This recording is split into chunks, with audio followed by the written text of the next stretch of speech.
Current affair की भूमिका mains में कितना महत्वपूर्ण है।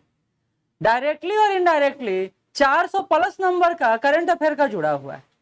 114 नंबर तो हमने डायरेक्टली सेक्शन 2 से पेपर 1 से जोड़ लिया, और पेपर 2 का तीनों सेक्शन पॉलिटी, इकोनॉमिक ज्योग्राफी और साइंस एंड टेक। चलिए साइंस एंड टेक में एक घटना घट गया। क्या घटा? तो अभी कृषि आधारित प्रौद्योगिकी का विकास हुआ है। किसी ने अगर साइंस टेक का क्वेश्चन देखा होगा तो उसको आइडिया लगा होगा कि जहां साइंस एंड टेक का क्वेश्चन है वहां प्रौद्योगिकी जुड़ा हुआ ही है। लास्ट में आपके पास प्रीवियस ईयर नहीं है, हम आपको प्रोवाइड करा देंगे। प्रीवियस ईयर मेरे पास बना हुआ है 66वीं तक का, 67वीं और 68वीं आप अपडेट कर दीजिएगा या हम क्वेश्चन पीछे जोड़ देंगे। ठीक है, सेक्शन वाइज सेक्शन बना हुआ है, तो आप ले लीजिएगा। तो करंट अफेयर से हर टॉपिक जुड़ता है, इसलिए करंट अफेयर का एक विस्तृत नोट्स भी बनता है। तो हम लोग अपने इस क्लास के माध्यम से करंट अफेयर का पहले आईआर सेक्शन समाप्त करेंगे, फिर हम लोग इसको पॉलिटी से समाप्त करेंगे, फिर साइंस एंड टेक से समाप्त करेंगे, फिर इकोनॉमिक ज्योग्राफी समाप्त करेंगे, और इस तरह हमारा साइंस टेक का चारों डायमेंशन से पूरा तैयारी हो जाए।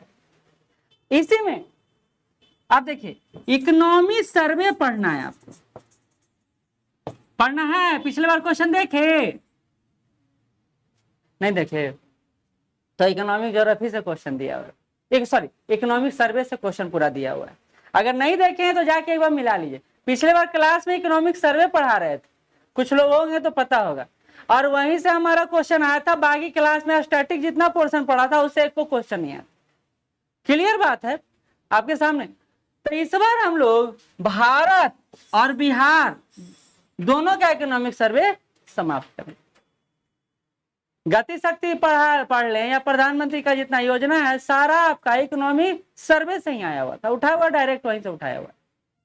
तो अगर आप इस सेक्शन को लेकर चलते हैं, करंट अफेयर को अगर आप तैयार करना चाहते हैं, तो आपको होलिस्टिक वे में आगे बढ़ना होगा। एक सेक्शन नहीं है इसका, हर सेक्शन है। इसलिए पिछले बार भी करंट का पॉलिटी, करंट का इकोनॉमिक ज्योग्राफी, करंट का साइंस एंड टेक नहीं दिए थे, बाकी 2 सेक्शन दिए थे। तो करंट अफेयर को आप किस रूप में देखते हैं? तो अब इससे लाभ भी एक और लाभ है। क्या लाभ है? तो आपका मेंस में फायदा पीटी में फायदा मिल जाएगा, क्योंकि पीटी में भी आप क्वेश्चन कैसे देने लगा है। तो उससे आपका होलिस्टिक वे जो आप क्रिएट होगा वो आपको लाभ मिल जाएगा। ठीक है, तो ये आपके लिए अच्छा कुछ रहेगा। लगा लीजिए ना बटन, लगा लीजिए। हाँ, बाहर से आइए। यहां पर तो ठीक लग रहा है ना, क्योंकि मेरा ध्यान फिर आप पर जाएगा बार बार। इस क्लास में नहीं, अगले दिन से उस क्लास में रहेगा क्लास। चलिए तो आज शुरू करते हैं, पहला क्लास शुरू कर देते हैं। चलिए बेसिक पढ़ते हैं। आज और कल बेसिक का क्लास रहेगा। अब एक और चीज बताते हैं ताकि आपको इसको समझने में और आप जब करेंट अफेयर पढ़ेंगे ना, खास करके पेपर 1 सेक्शन 2 की बात कर रहा है, तो उसमें 2 सेक्शन है। एक है राष्ट्रीय नेशनल सेक्शन और एक है अंतरराष्ट्रीय।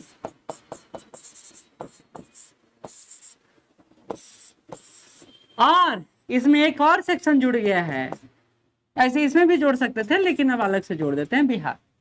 क्वेश्चन देखिए, पिछले बार बिहार से भी पूछा गया है, तो ये एक अपग्रेड है कि आपका करंट अफेयर में बिहार पर्सपेक्टिव भी करंट अफेयर पूछा जाएगा।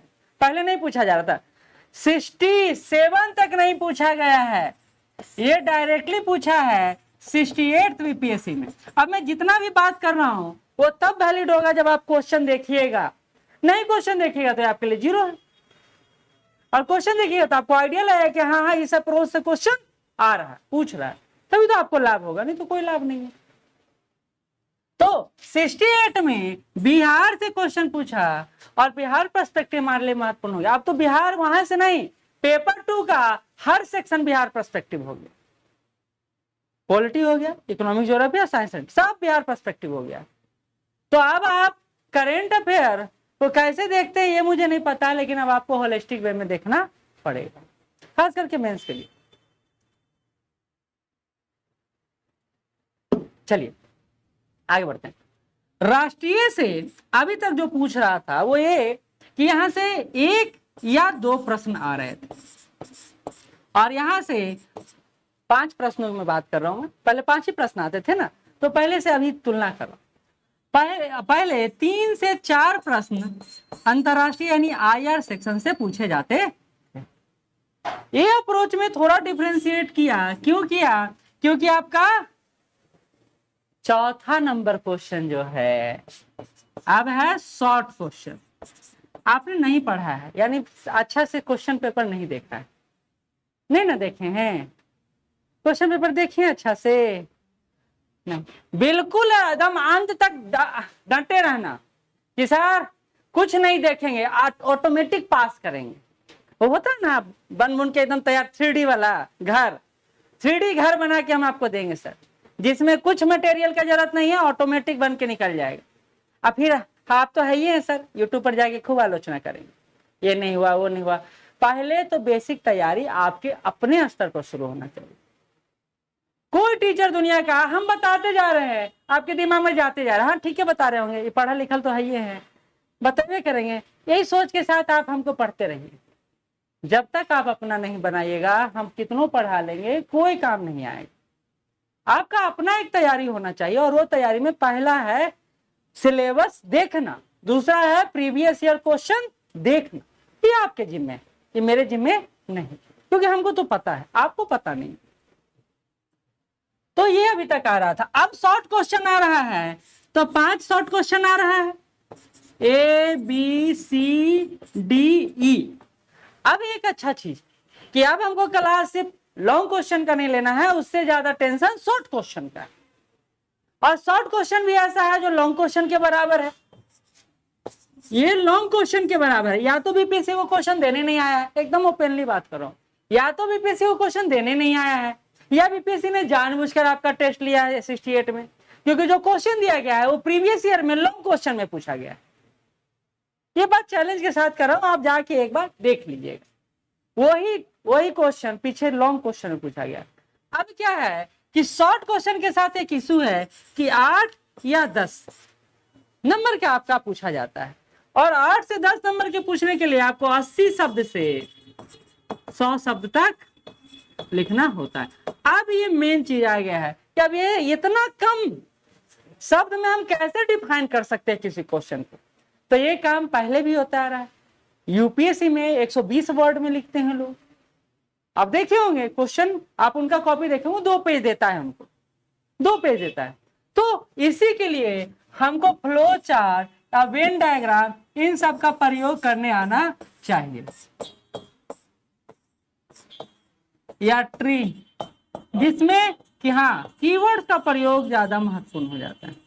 कीवर्ड्स या बिंदुवार, जो पॉइंट बाय पॉइंट लिखते हैं, अब पॉइंट को हम लोग डिस्क्राइब नहीं करेंगे, पॉइंट लिख के छोड़ देंगे। यानी ज्यादा से ज्यादा डायमेंशन अगर हम क्रिएट कर पाए तो हमारा वहां 80-100 शब्द में काम चल जाएगा। एक लाइन में प्रस्तावना और एक लाइन में निष्कर्ष और बीच में कीवर्ड्स, काम चल जाएगा। क्योंकि हम आपने हमको समझ, अच्छा एक चीज बताइए, अगर 80 से 100 शब्द से ज्यादा लिखिएगा तो आप अगर 200 शब्द में चले गए तो आपका अगला क्वेश्चन खत्म। क्योंकि आप देखिए पांति 15 शॉर्ट क्वेश्चन है ना, पेपर 2 में तो 15 है, पेपर 1 में 10 है, और 10 में अगर आप 200 शब्द लिखते हैं तो आपको कम से कम लगेगा, कम से कम 10 मिनट लगेगा, कम से कम। और हम लोग को तो पता ही है आप लोग का स्थिति क्या है, एक ही पैराग्राफ में 10 मिनट लगता है। ये तो बुरी बात नहीं ना, ये सही बात है ना, एक पैराग्राफ में 10 मिनट लगता है। तो अगर हमको 200 शब्द लिखना हो तो हमारा स्थिति खराब हो जाएगा। अब हमको मेन प्रैक्टिस ये करना है कि हम कैसे डायग्राम का प्रयोग करके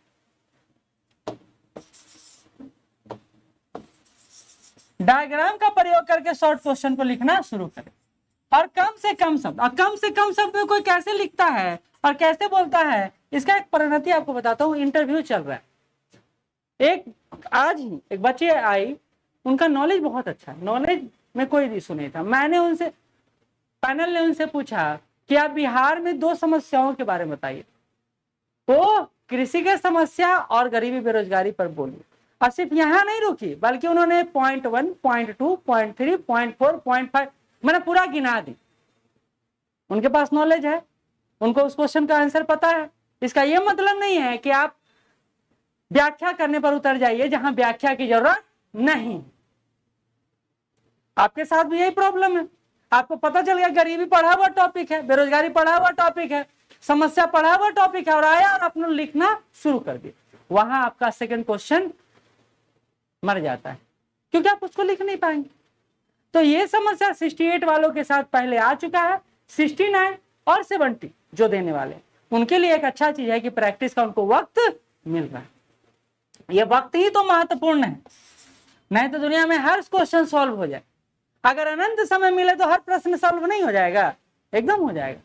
आपको विद इन 3 आवर्स आपको जो प्रश्न टैकल करना है और उसको लिखना है वो बड़ा समस्या। और एक और बड़ी समस्या, एक प्रश्न से दूसरे प्रश्न जाने में समय का गैप होता है, नहीं समझे।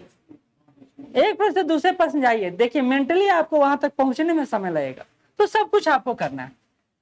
तो बेसिक में हमारा काम आपके लिए क्या है, तो हमारा काम है शुरुआत से ही हम ये चाहते हैं कि 69 मेंस जब हो तो पिछले बार की तरह हम मुख्य दर्शक बन के सिर्फ ये ना बोलें कि हम इकोनॉमिक सर्वे पढ़ाए तो मेरा आया, नहीं। अभी हम शुरू से अंत तक, इसलिए तो छुट्टी नहीं देंगे 69 वालों को, कि हम दिखा सके कि हम आपके लिए जो मेहनत किए हैं उसका सार्थक परिणाम निकल के सामने आया है या नहीं। क्योंकि मार्केट इतना ज्यादा कॉम्पिटिटिव है ना कि अगर आप खाना को रखिएगा, सोचिए खाएं कि नहीं खाएं, जब तक उड़ा के कोई लेके भाग जाएगा। ये आपके साथ भी, ये आपके साथ भी है और ये मेरे साथ भी। तो अगर मिल बांट के खाना है और मिल बांट के अगर सफल होना है तो जरूरी है कि साथ मिलकर चलना शुरू कर। तो मेरा काम आपके लिए होगा राइटिंग प्रैक्टिस का, करंट अफेयर का और साइंस एंड टेक। ये 3 सेक्शन मेरे पास होगा। और अगर मैं कहूँ ये तीनों सेक्शन में पूरा सिलेबस हो जाएगा तो पूरा सिलेबस तो नहीं, लेकिन हाँ 70% सिलेबस यहाँ से हो सकता है। क्योंकि आपको पिछले बार का याद दिला देता हूँ। पिछला क्यों बोल रहा हूँ मैं, क्योंकि हमारा एक स्टैंडर्ड मेंटेन हो चुका है। पिछले एडिटोरियल सेक्शन से ही सारा प्रश्न पूछा गया है। ये मैं नहीं बोल रहा हूँ, the Hindu, Indian Express, Jansatta, इन सब का एडिटोरियल को लेकर ही सब यूट्यूब पर प्रवचन दे रहे थे कि ये देखिए इंडियन एक्सप्रेस से आ गया, ये देखिए द हिंदू से आ गया, ये जनसत्ता हम लोग फॉलो करते नहीं। लेकिन हमारे पास 3-4 न्यूज़पेपर का आर्टिकल बहुत अच्छा आता। पायनियर आप नहीं नाम सुने होंगे, आज ही आया है, वैश्वीकरण का प्रभाव विश्व पर, वैश्वीकरण का प्रभाव। अब वैश्वीकरण, ग्लोबलाइजेशन हमारे लिए एक महत्वपूर्ण टॉपिक, लेकिन उसको फॉलो हम नहीं करते। तो ये हम पर है, डिपेंड करता है कि हम कौन कौन सेक्शन फॉलो करते हैं और कौन कौन सेक्शन फॉलो नहीं करते।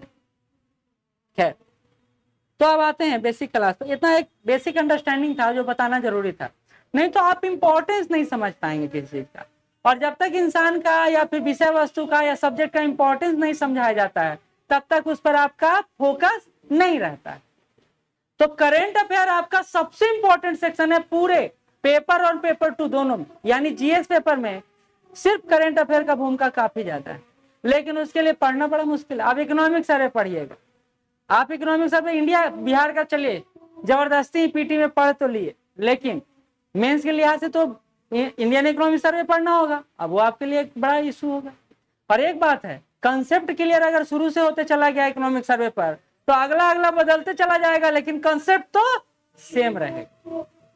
ये लाभ मिलेगा आपको, ये आपके साथ लाभ जुड़ता चला जाएगा और ये अच्छा है। लेकिन क्लास मिस कीजिएगा और क्लास नहीं आएगा, फिर बोले समझ में नहीं आ रहा है, तो ये फिर दिक्कत। 2 दिन पहले ही एक कमेंट बड़ा अच्छा सा आया कि सर आप लोग से कुछ नहीं होगा, क्योंकि हम लोग कुछ नहीं करना चाहते। एक टीचर जितना मेहनत कर रहा है, हम नहीं, अपना बात नहीं करें, किसी का भी, उसका नोट्स बनाने में ना जितना टाइम लगता है उतना देर आप पढ़ते भी नहीं होंगे। एकदम वादा के साथ बोल रहे हैं। आप लोग कितना घंटा पढ़ते हैं? हमको लगता है 4 से 5 घंटा, 8 घंटा पढ़ते हैं। तो आपका टीचर 12 से 13 घंटा पढ़ता है, 3-4 घंटा पढ़ाता है। वो 12 से 13 घंटा पढ़ता क्यों है? पढ़ाने के लिए। ये मेरा बात नहीं है, ये भारत का भी हर टीचर का बात है जो सिविल सर्विसेज का तैयारी करवा रहा है। क्योंकि इतना जल्दी अप्लाइड हो रहा है चीज, इतना जल्दी चेंज हो रहा है, वेरिएबल्स इतना जल्दी बदल रहा है ना, कि उसको प्रस्तुत करना पड़ेगा, नहीं तो एग्जाम में जो क्वेश्चन आ रहा है वो कभी हाथ में नहीं आ पाएगा। ये हर किसी के साथ, ये बड़ाई किसी एक का नहीं है, ये सामूहिक का है, अगर टीचर वो है तो। और अगर वो ट्रेडिशनल नहीं चल रहे हैं तो, क्योंकि ट्रेडिशनल सिविल सर्विसेज रहा नहीं, ट्रेडिशनल अब कुछ भी नहीं रहा। आप तो देखिए ना 1 to 5 वाला क्वेश्चन आपका किस लेवल का है वो तो बताना ही पड़ता है। अब बीएसएससी वाला फॉर्म तो सब भरे होंगे, याद रखिएगा वो सबसे हाई लेवल का एग्जाम होगा। बीएसएससी का 20-30 लाख फॉर्म भरा है, तो आप कोई भी एग्जाम आसान नहीं रहा, तो उसके अनुसार आपको ढलना है। तो अब आते हैं आज के बेसिक क्लास पे, ठीक है। जैसा कि मैंने बोला अंतरराष्ट्रीय संबंध आपको पढ़ना है सबसे पहले। एक और अच्छा बात करेंगे अभी इस बार टीम के द्वारा। सप्ताह में क्या हुआ पीछे, सब अपने में लगल है, जहां भी हंसी आ रहा है वो पढ़ाई के कारण तो नहीं आ रहा होगा, इतना तो आत्ममुग्ध नहीं हो गया मेरी बातों में, है ना। जो भी हंसी आ रहा होगा आगे पीछे के कमेंट से ही आ रहा होगा, जो मुंह मुंह में चल रहा होगा। मेन बात है कि आज महिलाओं की समस्या पुरुषों के साथ जुड़ गया है। जो कान मुंह में गपास्टिंग वाला था वो आज पुरुष करने लगे, है ना। चलिए अंतरराष्ट्रीय संबंध पे आते हैं। पहले शब्द जो है वो है राजनयिक, डिप्लोमेसी, राजनयिक। इसको एक और शब्द से आप जानते हैं, जो शब्द कहलाता है कूटनीति। अंतरराष्ट्रीय संबंध में अब देखिए एक चीज और बताते हैं, कोई भी सब्जेक्ट का कुछ टर्मिनोलॉजी होता है जो उसको उस स्पेसिफिक सब्जेक्ट के लायक बनाता है। अगर आप आईआर सेक्शन देख रहे हैं तो ये शब्द ऐसा सामान्य शब्द है ना जो हर दिन न्यूज़पेपर में आता है, हर दिन। कूटनीति, डिप्लोमेसी, भारत की कूटनीति फेल रहा है पाकिस्तान के संदर्भ में, या भारत का कूटनीति बहुत सक्सेसफुल रहा सऊदी अरबिया या अमेरिका के संदर्भ में, ये शब्द हमेशा बार बार आता है। जैसे फ्रांस के ऑस्ट्रिया के राष्ट्रपति ने बिग बॉस कह दिया, हमारे प्रधानमंत्री बॉस कह दिया। अब बॉस कह दिया था ऑस्ट्रेलिया भारत के राजनीतिक और कूटनीतिक संबंध बहुत अच्छे। ये शब्द बार बार बार बार बार बार आता है। बॉस कहा गया ना हमारे प्रधानमंत्री को। हमारे प्रधानमंत्री ज्यादा अच्छा चीज है क्या, बड़ा सुनने के बाद बहुत प्रसन्न होते हैं, और ये हमारे साथ भी है। लेकिन हम लोग के साथ समस्या ये है कि हमारा बड़ाई करने वाला कोई अभी है नहीं, और ऐसा कोई काम हम किए नहीं। जो कुछ मुझ बड़ाई कर लेता है वो आसपास के लोग कर लेते हैं ताकि वो उससे खुश रहें और खिला पिला दे थोड़ा मोटा। दोस्त बड़ाई कर रहा है यानी मतलब वो चाटुकार है, खाना चाहता है आपसे, और कोई उसके पीछे रीजन नहीं है, क्योंकि आप में कोई ऐसा दिव्य शक्ति नहीं है कि आप कुछ बड़ा करने वाले हैं। ऐसे चाटुकार दोस्त जितना पास रहेगा उतना आप फेल रहेंगे, और जितना आलोचक रहेगा आपके साथ उतना आप सक्सेसफुल होंगे, क्योंकि उसको दिखाने के लिए आपको काम करेंगे। तो कूटनीति शब्द अंतरराष्ट्रीय राजनीति में एक बड़ा शब्द। अगर इसको परिभाषित करना हो तो हम लोग कैसे परिभाषित कर सकते हैं, ये बताइए। कौन कौन बता, 1 मिनट सोच लेते हैं। सोचने में कुछ जाता नहीं ना। डिप्लोमेसी सुनते हैं ना वर्ड, कूटनीति शब्द सुनते हैं।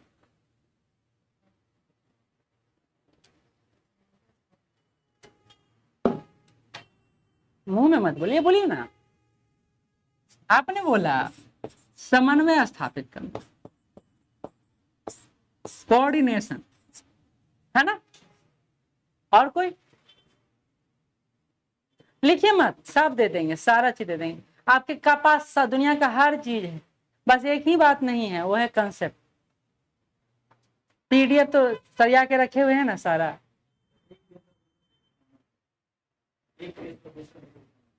एक देश के और दूसरे देश के संबंध, यानी 2 देशों के भी संबंध।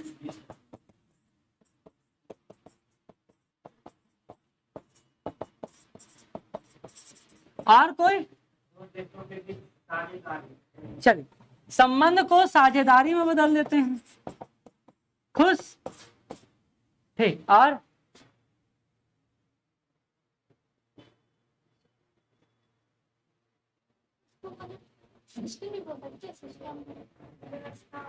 तुम मेरे को पढ़ाओ मत, बताओ ना, पूछो, पूछना बाद में, अभी आपसे पूछ रहा हूं मैं। व्यापार, चलिए ठीक है, साझेदार को बदल के व्यापार कर देते हैं। ये आपसे क्यों पूछ रहा हूं, ये बेसिक क्लास है, शुरू क्लास है, अगर हम लोग इंटरेक्ट होंगे तो ज्यादा बेहतर होगा। पीछे से कोई आवाज? चल तुम्हारा भी शब्द लिख देते, कहो ये मेरा शब्द नहीं लिखते हैं। योजना, चल शब्द सुने हैं आप लोग कि नहीं सुने हैं? नहीं सुने, कोई बात नहीं, चलिए आते हैं हम। आपकी बातों को काटना। समन्वय, इन्होंने बोला समन्वय, किस चीज का समन्वय? किस विषय वस्तु का समन्वय? किसका? कोऑर्डिनेशन किसका? दो देशों का, यही कह सकते हैं, दो देशों का, यही ना। जैसे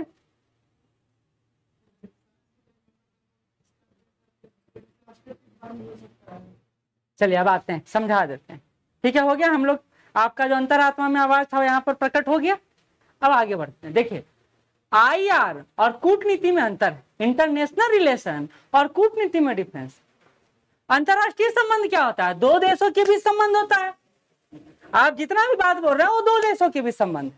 हम कहते हैं पड़ोसी के साथ हमारा रिश्ता बहुत अच्छा नहीं है, यानी हमारा आईआर यानी हमारा और उनका रिश्ता अच्छा नहीं है। इसका कारण कई सारा हो सकता है, लेकिन पड़ोसी है तो हमसे दूर है, और दूर है तो एक संबंध है, तो इसको चूंकि वो राष्ट्रीय स्तर का नहीं है, वो पड़ोसी स्तर का है, तो पड़ोसी संबंध कहते हैं। लेकिन वही अगर हमसे दूर है, एक देश से दूसरा देश का है, तो उसको क्या कहते हैं? अंतरराष्ट्रीय संबंध कहते हैं। तो समन्वय अगर दो देशों के बीच है तो अंतरराष्ट्रीय संबंध के, अच्छा वो बात करेंगे।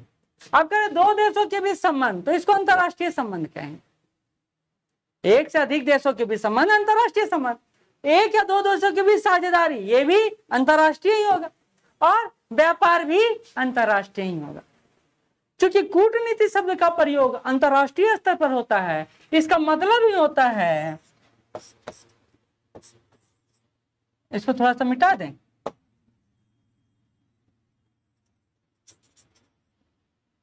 ठीक। कूटनीति का मतलब होता है आई और पी। आई मतलब इंडिया, पी मतलब पाकिस्तान, एक दूसरे के बीच क्रिया प्रक्रिया करना। यानी आपके यहां हम गए और आप हमारे यहां, हम आपके साथ वार्ता किया, आप मेरे साथ वार्ता की, इसको कहते हैं एक्शन। एक्शन सुने हैं? Reel, camera, action. एक्शन में क्या होता है? सारा चरित्र चलने लगता है, सारा चरित्र बोलने लगता है, यानी संवाद करने लगता है। संवाद कर देख ना, कैमरा रोल, एक्शन, संवाद करने लगता है, यानी एक दूसरे के साथ बातचीत करना, बातचीत करना यानी संवाद करना। और इस संवाद से क्या होगा? ये सारा चीज होगा।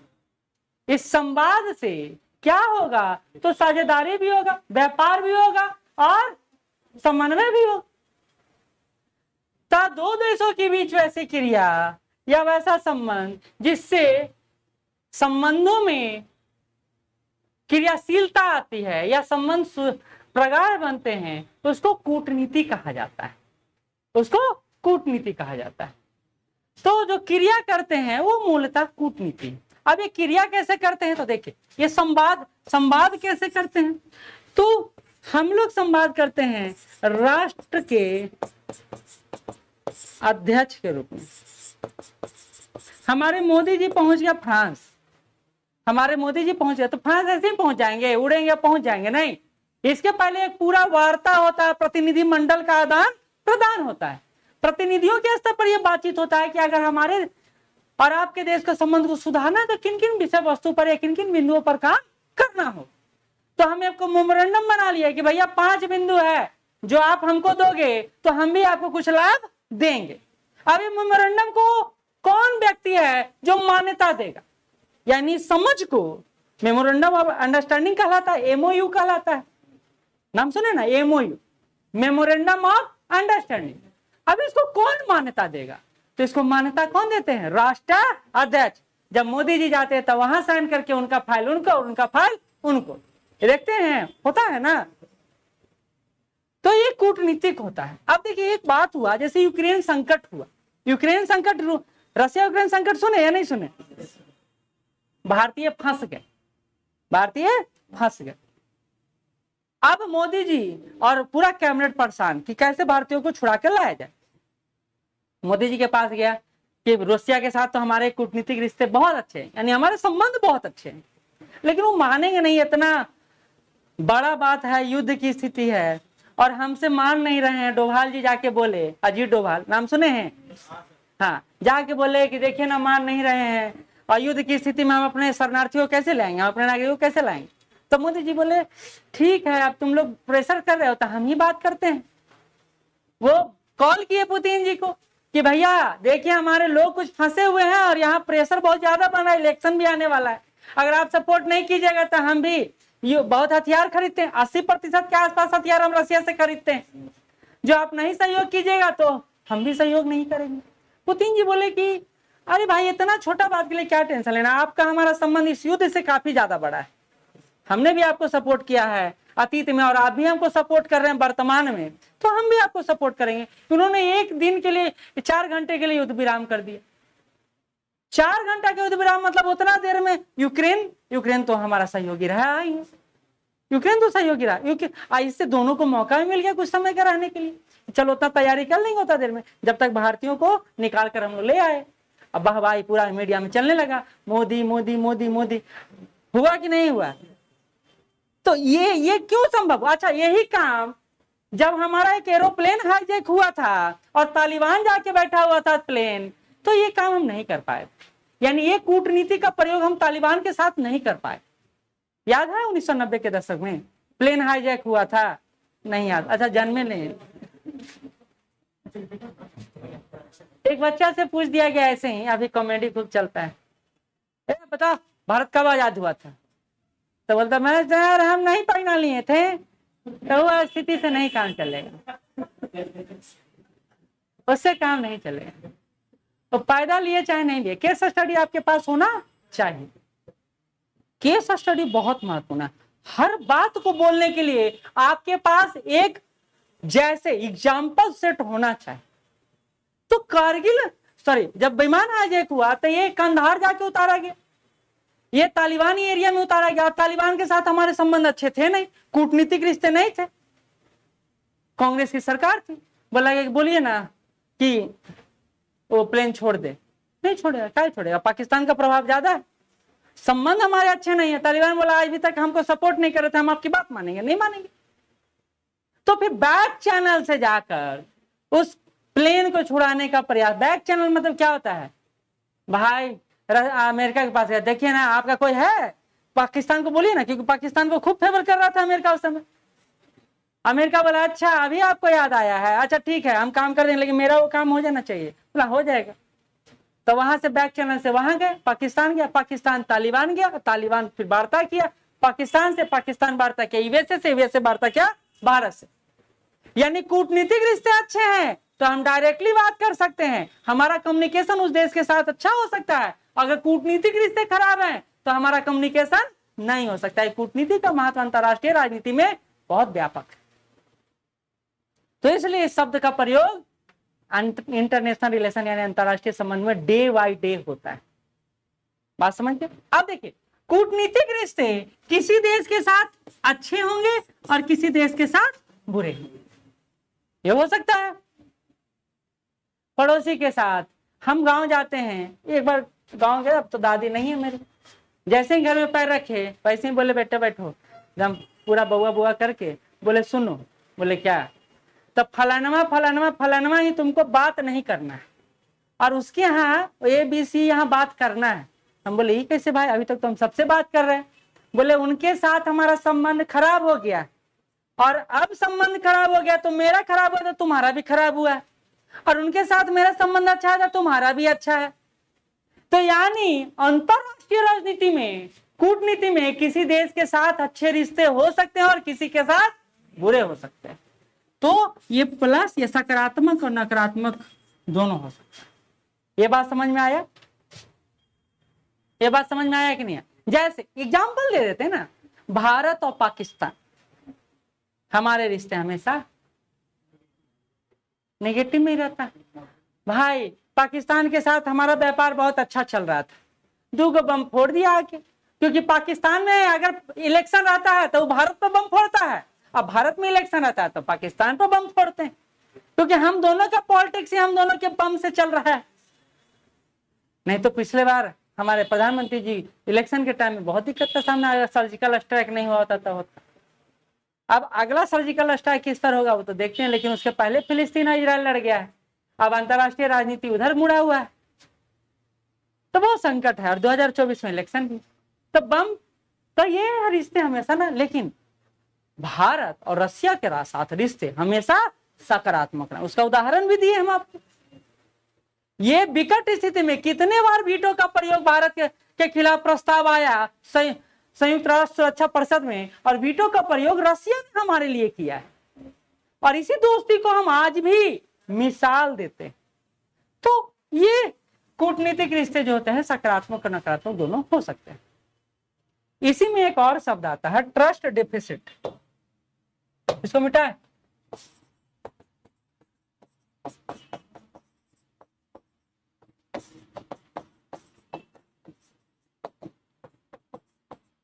विश्वास की खाई,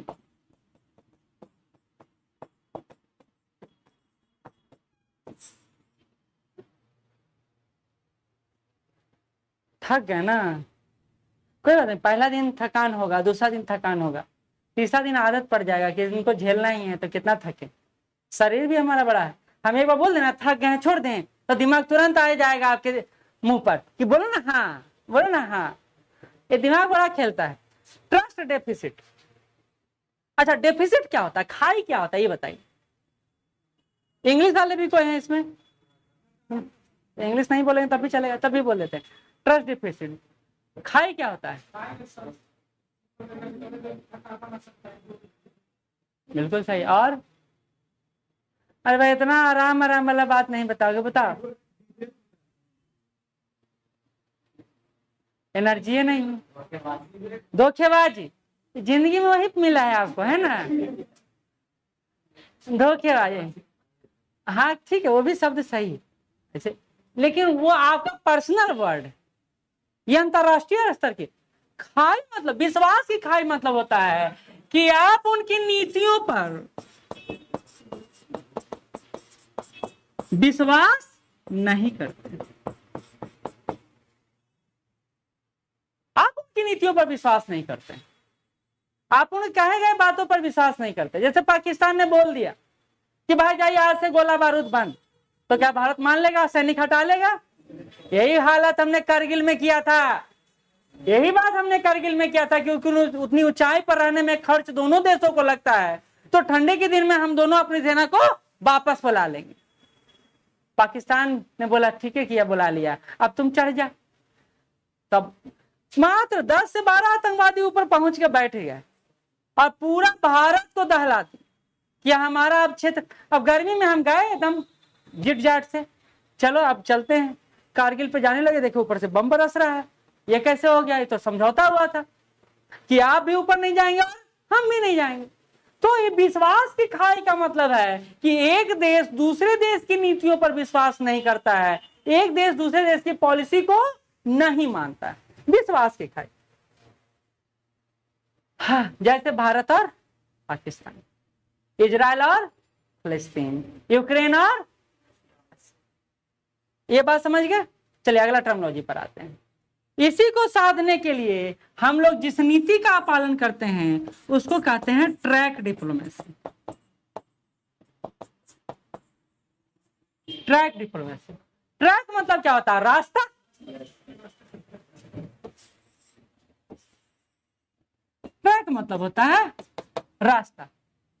अब इस रास्ते पर क्या सिर्फ प्रधानमंत्री चल सकते हैं या फिर मैंगो पीपल भी चल सकता है? मैंगो मतलब आम, आम आदमी, हाँ आप भी चल सकते हैं ना। ट्रैक पर तो कोई भी चल सकता है, क्या इस पर सिर्फ व्यापारी चल सकते हैं या इस पर अधिकारी भी चल सकते हैं? ये बताइए। सब चल सकते हैं। यानी अगर हमको विश्वास की खाई को भरना है तो कोई भी प्रयास संभव है, चाहे वो सरकार के स्तर पर हो, चाहे वो अधिकारी के स्तर पर हो, चाहे वो व्यापारी के स्तर पर हो या फिर वो आम आदमी के स्तर। चलिए एक फिर से केस स्टडी आपको देते हैं। मधेसी समस्या, नेपाल और भारत का समस्या उत्पन्न हो गया। मधेसी समस्या जानते हैं या नहीं जानते हैं? नेपाल के जो भारत वाला बॉर्डर एरिया है वहां मधेसी रहते हैं, भारत सरकार उनको सपोर्ट करती है समान। और संविधान बन रहा था नेपाल में, मधेसियों को अधिकार नहीं दिया गया। उन्होंने क्या किया, भारत के साथ जो सीमा मर रहा था वो था वहीं पर बैठ गया, क्योंकि ये भारत बॉर्डर सीमा पर रहते। कहा कि अगर नहीं हमको अधिकार आप दिए संविधान में तो हम भारत से सामान आने जाने नहीं देंगे।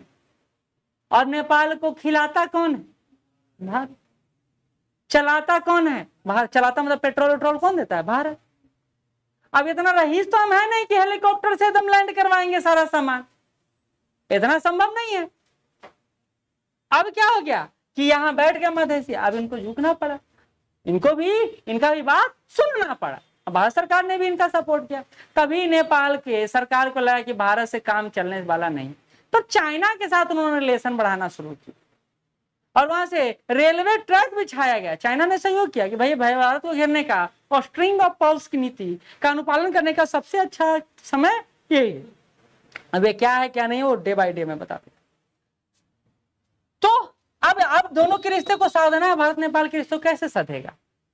तो हम लोग कहते हैं नेपाल के साथ हमारा रोटी बेटी का संबंध है। रोटी बेटी संबंध समझते हैं? हम उनको देते हैं वो हमको देते हैं, हम बेटी का शादी वहां करते हैं वो हम अपने मेरे यहाँ करते हैं। एकमात्र ऐसा विश्व का नेपाल देश है जिसके नागरिकों को भारत आने के लिए, भारत के नागरिकों को नेपाल जाने के लिए किसी तरह के वीजा का जरूरत नहीं, एकमात्र ऐसा देश। तो हमने कहा कि भाई सरकारी स्तर पर बातचीत नहीं हो रहा तो क्या हुआ, नॉर्मल आम आदमियों के बीच बातचीत हो, सब काम चल जाएगा। जब आप और हम जाने लगेंगे, एक परिवार दो परिवार लड़ाई किया हुआ है, लेकिन अगर एक घर का बच्चा दूसरे घर में जा रहा है, दूसरे घर का बच्चा इस घर में आ रहा है, तो अब वो क्या लगता है, संबंध सुधरेगा कि नहीं सुधरेगा? सुधरेगा।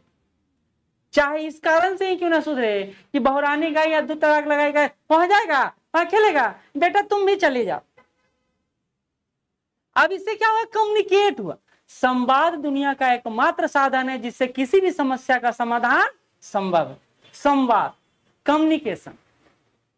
अगर आपको रिश्तों में सुधार करना है, किसी से रिश्ते बेहतर करना है, तो आपके पास एकमात्र उपाय है, वो है संवाद, चाहे कोई भी। और अंतरराष्ट्रीय पॉलिटिक्स में बिना कम्युनिकेशन के कोई काम नहीं हो सकता है। और वो करते कैसे हैं?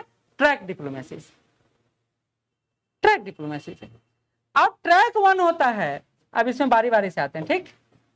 यहां तक समझ गया, कोई दिक्कत नहीं?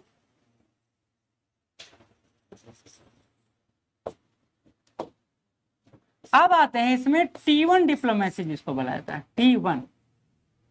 जब प्रयास सरकार के स्तर पर हो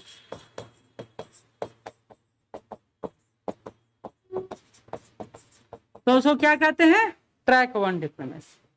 यानी मोदी गवर्नमेंट और पाकिस्तान गवर्नमेंट मिलकर वार्तालाप कर रही है, तो उसको मोबाइल रख दीजिए, हाँ, उसको ट्रैक डिप्लोमेसी 1 कहते हैं, ठीक है? जब सरकार के स्तर पर वार्ता हो रही है। अब जब सरकार के स्तर पर वार्ता ना होके अधिकारियों के बीच वार्ता हो रहा है, तो इसको ट्रैक 1.5 कहेंगे, आधिकारिक प्लस गैर आधिकारिक। मतलब समझिए, दोनों के बीच अंतर समझिए। पहले कहते हैं यहाँ सरकारें काम करती हैं। मोदी सरकार उठ के पाकिस्तान सरकार के साथ मिल गई, बातचीत किया और वहां साइन किया, फिर चली आई। ये संबंध जब सामान्य होता है तो इस तरह के डिप्लोमेसी का सहारा लिया जाता है। लेकिन जब संबंध अच्छे ना हो और सरकार अपने रिश्तों को सुधारना चाह रही हो, तो पहले स्वयं नहीं जाएगी, बल्कि पहले याद कीजिए दूत भेजा जाता था। दूत भेजा जाता था। हमको याद है मूवी 300, आप देखे हैं कि नहीं देखे पता नहीं। स्पार्टा के सैनिक, स्पार्टन, 300 स्पार्टन है जो गेट रोक दिए, बड़ा अच्छा मूवी है। स्पार्ट मतलब दूत भेजा जाता था। और देखिए ना, अमेरिका ब्रिटेन के लोग, यूरोपीय लोग भी हमारे यहाँ आए तो पहले दूत भेजते थे, भैया जाओ वहां के राजा से पूछो कि हमको आने देना चाहता है कि नहीं देना चाहता है। यहाँ आया, बताया गया कि ब्रिटेन के महाराज ये वो आपसे वार्ता करना चाहते हैं, आपके साथ बैठना उठना चाहते हैं, ये हमारा यहाँ तक सीमा फैला हुआ, ये फैला हुआ, वो फैला, बड़ाई करेंगे तो ना अच्छा संबंध बनेगा। तो पहले दूत भेजा। तो दूत भेजने की प्रक्रिया कौन सा डिप्लोमेसी का है? 1.5। अब जब दूत के द्वारा बातचीत हो गया कि हाँ ठीक है, राजा को बुलाएंगे, हम उनको कुछ क्षेत्र देंगे, हाँ देंगे नहीं देंगे, तो दिल्ली दरबार का आयोजन होता है। अब भारत में 3 दिल्ली दरबार आयोजित होता है, याद है या नहीं? ब्रिटेन के प्रिंस आते हैं हमारे यहाँ, ये याद नहीं, छोड़िए, इतिहास भूल जाते हैं, अब यहीं रहते हैं, न तो फिर हम ही फंस जाएंगे कि सर फिर पढ़ाइए उसको भी, वो इतिहास में। तो ट्रैक 1.5 और 1 में क्या अंतर है ये समझ में आ गया होगा, ठीक है। अब आते हैं ट्रैक 2 डिप्लोमेसी, T2, जिसको क्या बोला जाता है? T2। जब बात ना आधिकारिक स्तर पर हो रहा है, ना गैर आधिकारिक स्तर पर हो रहा है, और ना सरकार के स्तर पर हो रहा है, और बातचीत करना जरूरी है, क्योंकि पाकिस्तान से हम कितना दिन गुस्सा रह सकते हैं और वो हमसे कितना दिन गुस्सा रह सकता है। 2 पड़ोसी हैं, कभी ना कभी तो आस पास बात होवे करेगा। वहां के सैनिक लोग भी बात करते रहते हैं, कहते हैं भैया पता नहीं कब हम तुमको मार दें, तुम हमको मार दो, जब तक प्यार से बात कर लेते हैं। बात तो सही, बॉर्डर पर कब हो जाए, और ये हमेशा पॉलिटिकल कारणों से बाहर छिड़ता है, क्योंकि पॉलिटिकल पार्टी जानबूझ के बॉर्डर एरिया में ना टेंशन क्रिएट करती है, ताकि हम लोग का माइंड डाइवर्ट होकर बॉर्डर एरिया में चला जाए, और सरकार का जो मेन इशू है उस पर हम बात ही ना। पॉलिटिकल ड्रामा बहुत ज्यादा है।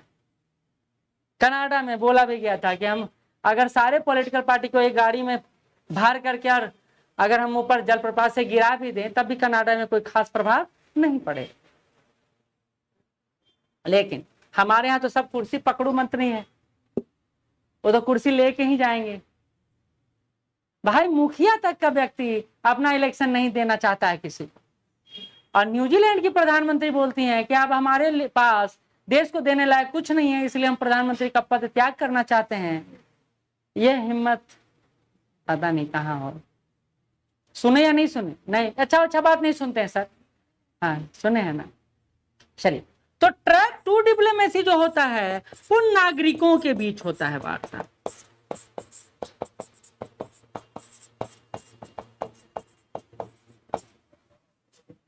बात समझ में आ गया क्या? इसमें कोई दिक्कत?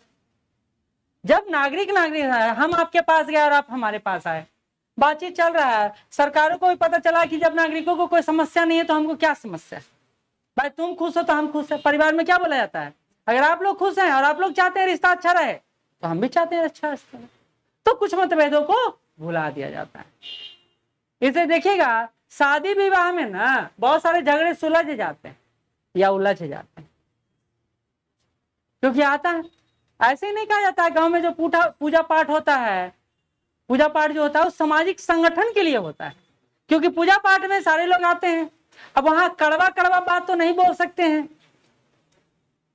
तो मुंह ऐंठते हुए बोल दिए हाँ कैसे हैं भौजी, उधर से उन्हें हाँ ठीक है, तब भी बात हुआ। ये कम्युनिकेशन का पहला स्किल। गांव में बहुत चीजों पर फोकस किया जाता है, एक एक पॉइंट पर। फलानवा के बेटवा कैसे करल का, बेटिया कैसे करल का, कैसे बोलल का, कैसे सब बात उन लोग के पास शार्प माइंड होता है, क्योंकि काम कुछ है नहीं। जिसके पास कोई काम नहीं है उनके पास हर चीज का ऐप निकालने का काम होता है। खैर, आते हैं गांव से निकलते हैं और शहर की तरफ आते हैं, यानी देश की तरफ आते हैं। ट्रैक 2 डिप्लोमेसी में जब नागरिक स्तर पर वार्ता होने लगता है और फिर हमारे संबंध सुधरने लगते हैं और सरकारों के बीच वार्ता होने लगता है, तो उसको ट्रैक 2 डिप्लोमेसी। अब आता है ट्रैक 3 डिप्लोमेसी, T3 क्या है? तो कुछ नहीं है, यहाँ पर आम नागरिक थे, यहाँ पर व्यापारी समूह आ जाएंगे, यानी यहां से वहां व्यापार हो रहा है और वहां से यहाँ व्यापार हो रहा है। जब व्यापारी गतिविधियां बढ़ेंगी तो फिर बात बढ़ने लगेगा। कहेंगे अच्छा भाई पाकिस्तान से आ रहे हो, क्या क्या लाए हो, दिखाओ, आम उम सेब है, अच्छा हाँ, बोला हाँ भैया है, तो देखिए ना इसको भेज दीजिए ना बाहर। अब ये क्या है? ये पाकिस्तान का सेब पूरे भारत में जाएगा और क्या कहलाएगा? पाकिस्तानी सेब है। अब लोग इसके आधार पर एक जुड़ाव महसूस करेंगे और हमारा जो द्वेष है वो कम होता चला जाएगा।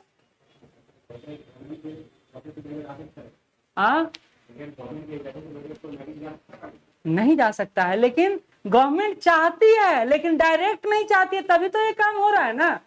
इसमें गवर्नमेंट का कोई रोल नहीं है, लेकिन गवर्नमेंट ने मना भी नहीं किया।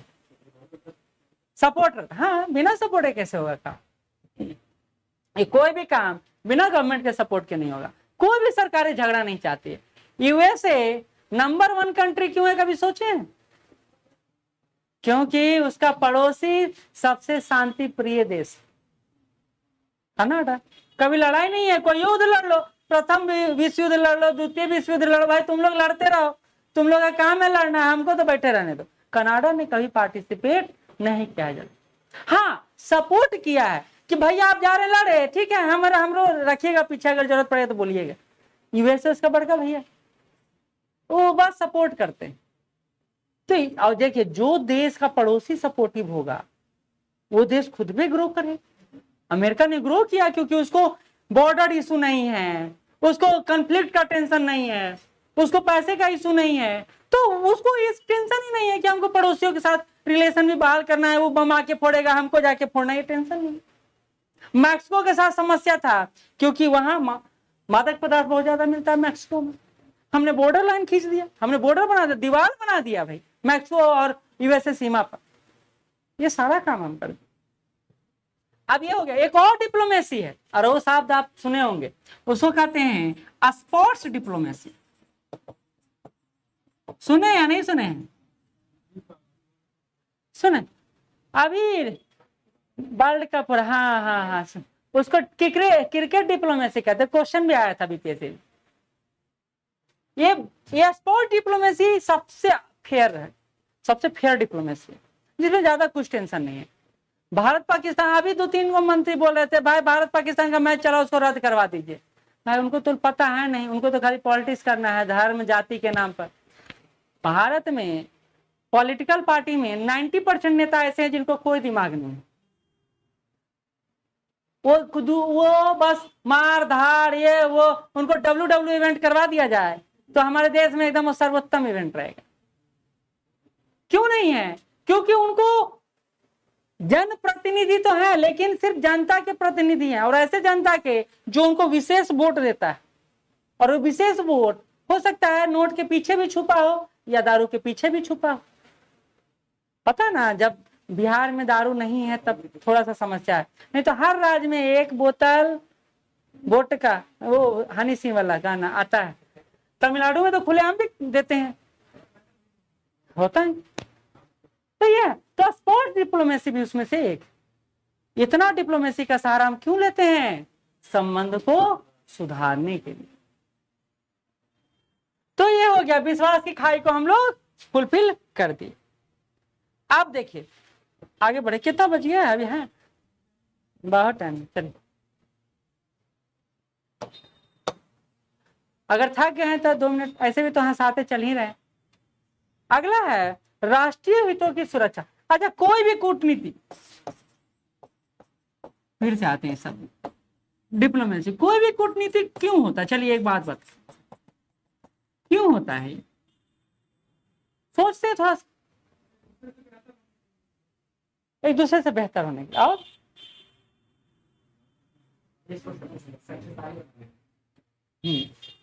और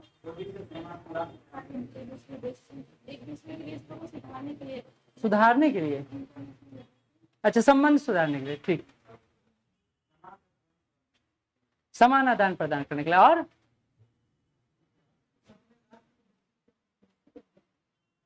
आप चुप आए हैं, चुप पे चल जाइएगा, आप बोलिएगा कुछ। हाँ हाँ हाँ, आपके पीछे, आपके पीछे। चलिए ठीक है, आप बोलिएगा। आप तो बोल दिए, आप बोलिएगा आगे बढ़ने के लिए। चलिए ठीक। ओवरऑल कंसेप्ट आकर टिकता इस बात पे कि हम कूटनीति का सहारा लेते हैं अपने राष्ट्रीय, एकदम सही, हितों को साधने के लिए।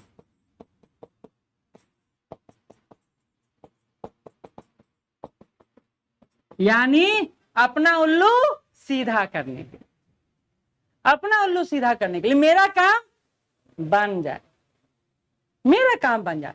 तुम जाओ साइड में, लेकिन मेरा काम हो जाए। ये कैसे हो जाए? तो आप हमको कुछ दो, आपको हम कुछ देंगे। तो कूटनीति का प्रयोग इसलिए किया जाता है ताकि हम अपने हितों को साध सकें, और वो कूटनीति का इसलिए प्रयोग करते हैं कि वो अपने हितों को साध सके।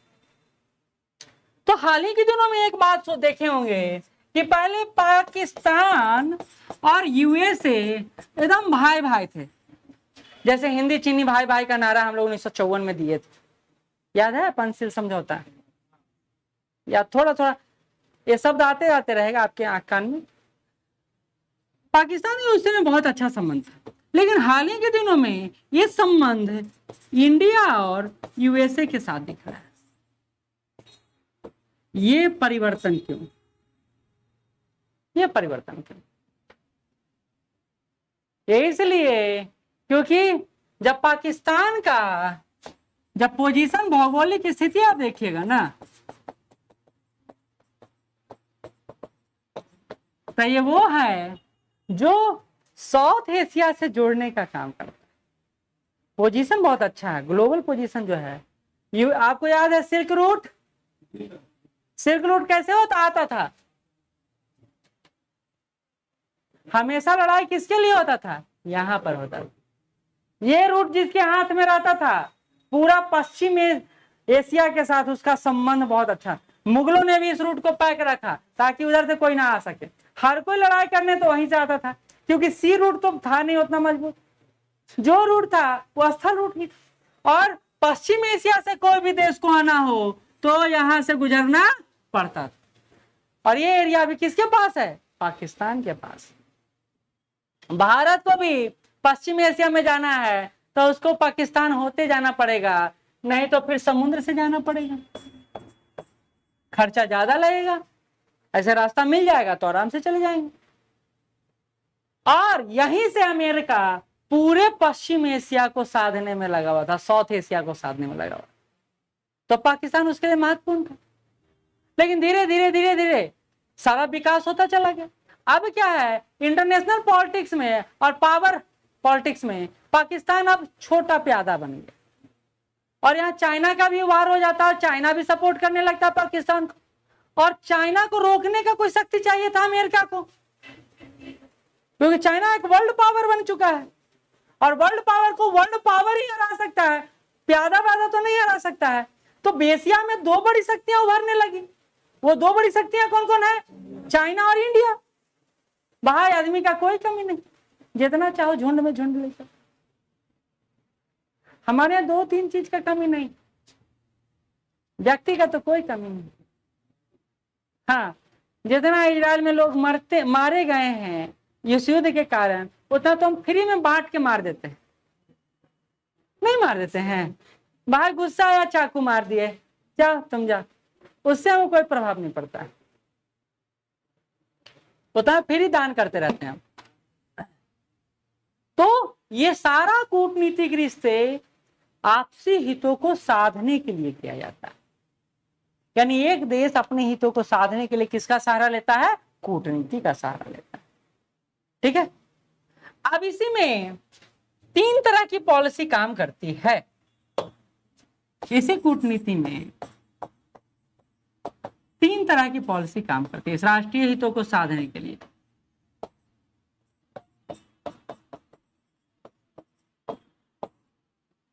पहला है हार्ड पावर पॉलिसी, दूसरा है सॉफ्ट पावर पॉलिसी, और तीसरा है शार्प पावर पॉलिसी। अब ये क्या है तीनों, इसको समझ लेते हैं। कूटनीति में हम लोग तीन तरह के नीतियों का सहारा लेते हैं, हार्ड पावर, सॉफ्ट पावर और शार्प पावर। चलिए, क्या हुआ ना कि अमेरिका का ट्विन टावर जाके गिरा दिया तालिबान ने। हेलीकॉप्टर कैप्चर याद है या नहीं याद है? ये भी घटना याद है? आप पैदा लिए थे? नहीं, मतलब याद रखने के लिए पैदा होना आजकल जरूरी हो गया है। मतलब वो पढ़ नहीं सकते हैं, वो जब जिंदा होंगे तभी वो घटना याद रहेगा, ऐसा नहीं। पढ़ना जरूरी, पढ़ना जरूरी। हम लोग 2-3 चीज से बिछड़ गए। पहला, किताब से। सिर्फ किताब सरियाने के लिए लेते हैं, पढ़ने के लिए नहीं लेते। अगर झूठ है तो बता दीजिएगा। दूसरा, परिवार से। सिर्फ पैसा का जरूरत पड़ता है तभी परिवार का याद आता है, नहीं तो परिवार का याद नहीं आता है। और तीसरा, खुद से। हम अपने आप के लिए नहीं, दूसरे के लिए सोचते रहते हैं, भैया वो कैसा होगा या कैसी होगी, कैसे होंगे नहीं होंगे। जब अपना याद आता है तब तक हमारा जवानी खत्म हो चुका है। तो अपने बारे में अभी सोचिएगा तो ज्यादा तरक्की कीजिए। बाकी दूसरा लोग तरक्की आपके चक्कर में कर लेगा, क्योंकि आप दिन भर उसके लिए सोच रहे हैं। अब आप दूसरे के लिए सोचिएगा, दूसरा तरक्की करेगा, आप तरक्की करेगा, दूसरा कर। ये आज के युवाओं के लिए थे। हम लोग तो अब बूढ़े हो गए नहीं। हाँ, चलिए तो आते हैं यहां पर। हार्ड पावर, सॉफ्ट पावर और शार्प पावर, 3 तरह का पावर बोले। अब ये 3 पावर है क्या? इंपॉर्टेंट ये बात है कि 3 पावर है क्या। अच्छा, एक चीज देखिए, हम क्या है, सीधा सीधी बताइए क्या क्या है नहीं है। एक कहानी बता रहा हूं मैं। कहानी में आप बस बताइए कि कौन सा पावर है। कहानी से सारा पावर पता चल जाएगा। एक जंगल है और उसमें राजा शेर है, बाकी सब जानवर हैं, और उसमें से एक जानवर लोमड़ी भी, हाथी भी है, हिरन भी है और खरगोश भी। शेर जब भी उसको कोई कुछ करना होता था तो उस पर वो हमला कर लेता था, उसको जीत लेता था और वो क्षेत्र उसका हो जाता था। और जब कोई शिकार करता था कोई जानवर, उससे छीन लेता था जाके, कहता था हम राजा, ये हमारा है, ये हमारे क्षेत्र में आया तो हमारा। बेचारा लोमड़ी बड़ा परेशान, ये बघवा इस शेरवा के चक्कर में ना हम भूखे मर जाएंगे। वो लोमड़ी बहुत परेशान। लेकिन उसी जंगल में एक और जानवर है जिसका नाम है बाघ। वो जानता है शेर मजबूत, तो हम अगर उसके एरिया में रहेंगे तो बात नहीं बनेगा, और जबरदस्ती करेंगे तो संवाद करता है बाघ से, शेर से, कि भैया आप तो बड़का भैया हैं, आपसे तो हम जीत नहीं सकते हैं। तो जब तक भूख ना मिटे आप खाइए ना, बेखौफ खाइए, जितना खाना खाइए, लेकिन जब भूख मिट जाए तो हम अपना शिकार कर लेंगे। शेर बोला बहुत अच्छा, ये बातचीत से काम करोगे तो आगे बढ़ोगे, एक दिन तुम हो सकता है मंत्री बन जाए मेरा। ठीक, तो बाघ अपना जीवन यापन कर रहा था। लोमड़ी पीछे से सुन रहा है कि बाघ तो ठीक है, ताकतवर है, और दूसरा भी ताकतवर है, तो बात कर ले, हम तो हैं बेचारे, एक बार में शेर मारेगा तो हम कहाँ चल जाएंगे। उसे शेरे को खत्म कर देते। उसने बोला, एक बार दौड़ते हुए पहुंचा शेर के पास और कहता, आपको पता है जंगल में दूसरा शेर आ गया, जंगल में दूसरा शेर आ गया।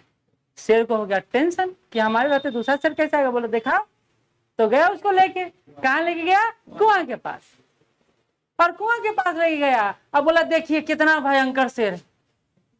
अब जिसके पास पावर है उस दिमाग का यूज क्यों करेगा भाई, जिसके पास पावर है वो दिमाग का यूज नहीं करता है। देखा कुआं में, देखा बाप रे बाप, ये तो बहुत बड़ा शेर है, कभी उसने अपना चेहरा देखा ही नहीं था आईने में। बड़ी बात है कि उसने आईने में आईना देखा ही नहीं। वो देखा, अच्छा तुम इतना उछल रहे हो, रुको अभी तुमको हम पकड़ते हैं, और कुएं में कूद जाए। कहानी समाप्त। अब इसमें तीनों पावर का प्रयोग मैंने आपको बता दिया, हार्ड पावर, सॉफ्ट पावर और शार्प पावर।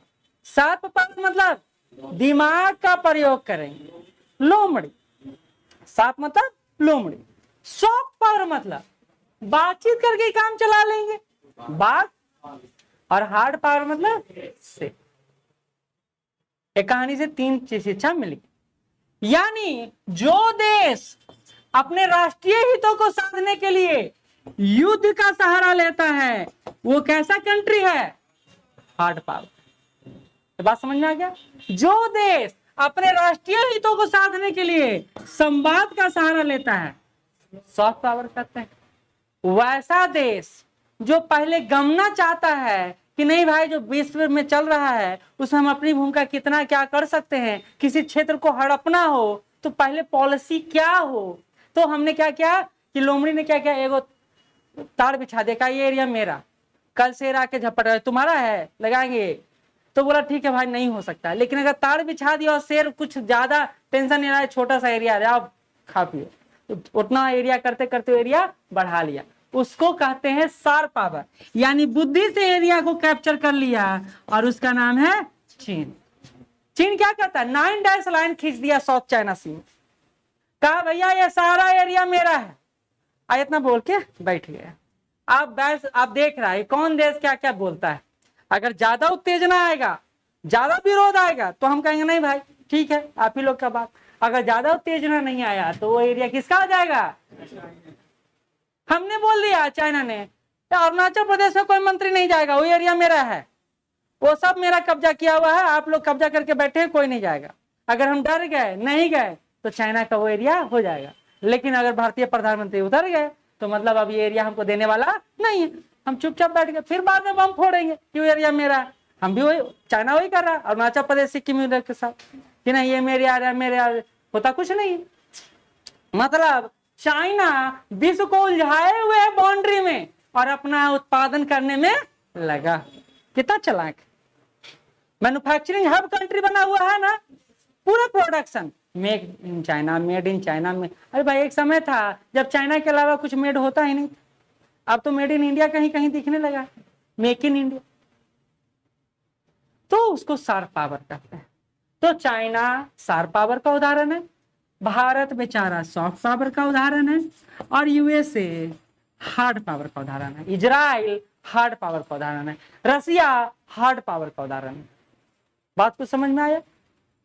तो राष्ट्रीय हितों को साधने के लिए अंतरराष्ट्रीय स्तर पर 3 तरह से हम पावर का प्रयोग करते हैं।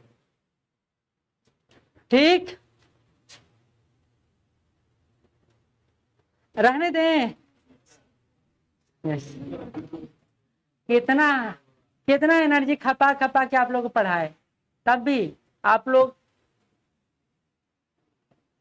जाने के लिए बोल रहे हैं।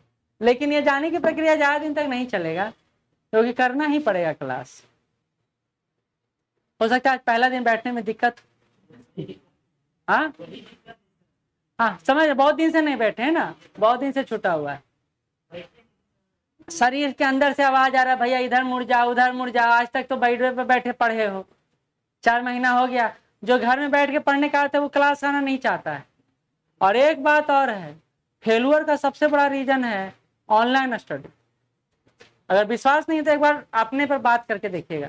ऑनलाइन में हम पढ़ते कम हैं, आराम ज्यादा करते हैं, और जहां दिमाग आराम करने के लिए बैठ गया तो खाना खाते हुए, गाना सुनते हुए, खाना बनाते हुए पढ़ाई होगा। बाकी जब आराम होगा तब मूवी देखेंगे, पढ़ाई नहीं करते हैं। एक टीचर पढ़ लिए 5 मिनट, भाई ये तो इतना हम पका दिया। अब दूसरा टीचर, हम संतोष दिलाना चाहते दिमाग को कि भैया तुम पढ़ रहे हो, अब 5-5 टीचर से पढ़ रहे हो, ये बड़ी बात।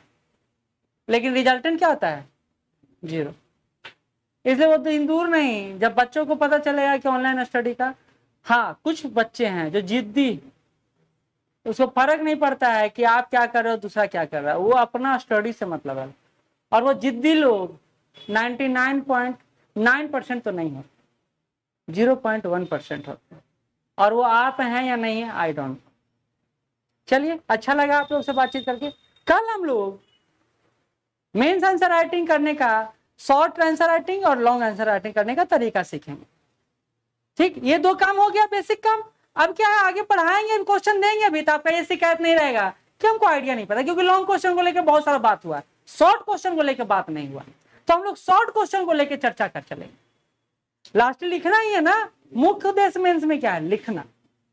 पढ़ने का तो पढ़ लेगा जिंदगी भर, लिखना का बड़ा टेंशन।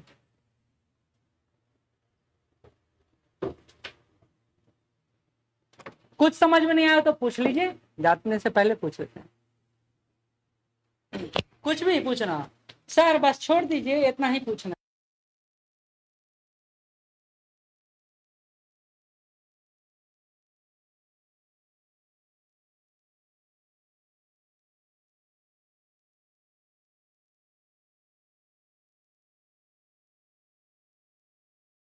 आप लोग का रिजल्ट, क्योंकि आप लोग सिर्फ सोच रहे हैं कि हमको एग्जाम देना है, हम सोच रहे हैं कि आपके एग्जाम के द्वारा हमको भी साधना है मार्केट। तो हम लोग आपसे ज्यादा सोचते हैं। तो आप जो सोच रहे हैं वो हम पहले ही बोल दिए कि हम शॉर्ट और लॉन्ग दोनों का लिखना सिखा देंगे कल, और अगला दिन से जो भी टीचर आएंगे वो तो लिखवाएंगे, तो वो लिखवाएंगे। अगर आंसर लिखने के लिए देंगे तो आप लोग लिख के दे दीजिएगा। लिखना है तो जरूरी है, क्योंकि बाकी अगर कम संख्या में बच्चे रहने का मतलब ही है कि आप उसका बेनिफिट उठा। बेनिफिट कैसे? लिख के, पूछ के, बता के, अपना योगदान दे के। नहीं तो फिर वही बात रहेगा, ज्यादा संख्या में आप तक हम पहुंच ही नहीं पा रहे हैं तो आप यहाँ क्यों बैठे हैं? कम लड़का में लाभ तो यही है। ठीक, चलिए, धन्यवाद।